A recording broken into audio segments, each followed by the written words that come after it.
APP saudari-saudara terkasih. Kali ini kita akan membahas 3 poin utama yang saya ambil dalam pertemuan APP yang saya ikuti dalam kegiatan doa lingkungan.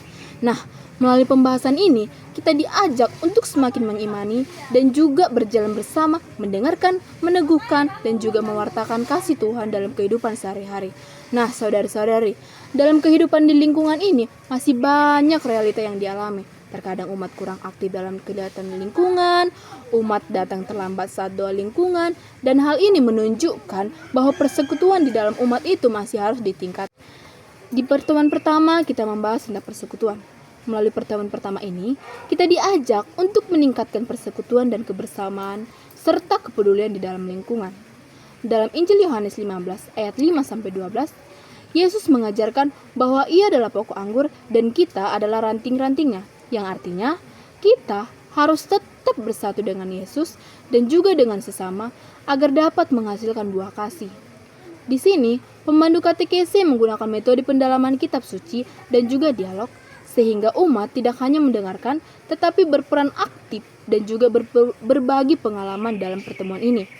Nah, model yang digunakan adalah model eksperiensial dialogis, yang dimana umat dilibatkan secara aktif dalam proses pertemuan APP ini. Nah, dari sini saya menyadari bahwa hidup sebagai umat tidak bisa berdiri sendiri-sendiri, tetapi harus saling mendukung dan juga memberikan kepedulian kepada sesama. Nah, aksi nyata yang bisa kita ambil dalam pertemuan pertama ini adalah umat mulai dapat mengikuti doa lingkungan secara rutin, mengunjungi orang sakit, datang tepat waktu dalam kegiatan doa lingkungan.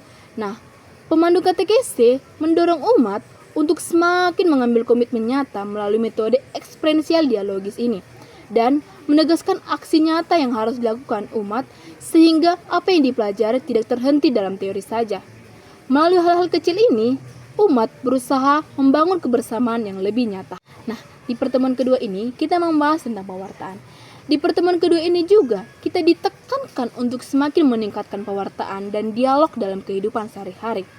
Dalam Injil Matius 28 ayat 16-20, Yesus memberi perintah kepada para murid untuk pergi dan menjadikan semua bangsa sebagai muridnya. Di sini, pemandu katekese menggunakan metode pendalaman kitab suci, sharing iman, refleksikan kehidupan iman dalam kehidupan sehari-hari, yang dimana umat mewartakan dan juga merefleksikan kegiatan iman yang mereka lakukan secara sederhana dalam kehidupan sehari-hari. Nah, model yang digunakan pemandu katekese ialah naratif testimonial, yang dimana umat diajak mendalami kitab suci dan kesaksian hidup secara nyata. Dengan cara ini, kitab suci meningkatkan bahwa kita, setiap orang beriman, dipanggil untuk menjadi pewarta Injil bukan hanya melalui kata-kata tetapi juga melalui tindakan sehari-hari. Nah, aksi nyata yang bisa kita ambil dalam pertemuan kedua ini adalah umat mulai membiasakan diri untuk membaca kitab suci setiap hari, membagikan pesan-pesan dalam kitab suci, serta berusaha menjadi teladan dalam kehidupan dan juga dalam sikap serta perbuatan yang mereka lakukan dalam sehari-hari.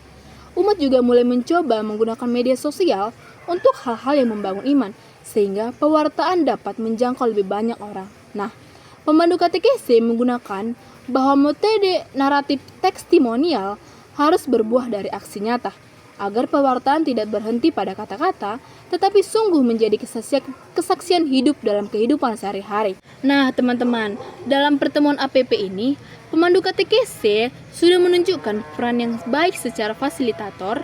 Ia mampu menyampaikan katekese dengan cara yang relevan bagi umat, karena model yang dipilihnya sesuai dengan kebutuhan peserta. Dan melalui pendekatan ini, umat dapat terlibat dalam sharing dan juga dialog, sehingga pengalaman iman menjadi lebih nyata dan menyentuh. Walaupun demikian, masih ada beberapa hal yang harus diperbaiki. Misalnya, dalam pengelolaan waktu pendalaman refleksi agar setiap peserta mendapatkan kesempatan yang seimbang untuk berbicara. Dengan peningkatan kecil ini, peran pemandu akan semakin efektif dan menuntut umat untuk menemukan makna iman dalam kehidupan sehari-hari. Semoga melalui usaha kecil ini, kita dapat menjadi saksi kasih Kristus di tengah kehidupan gereja. Terima kasih. Salve!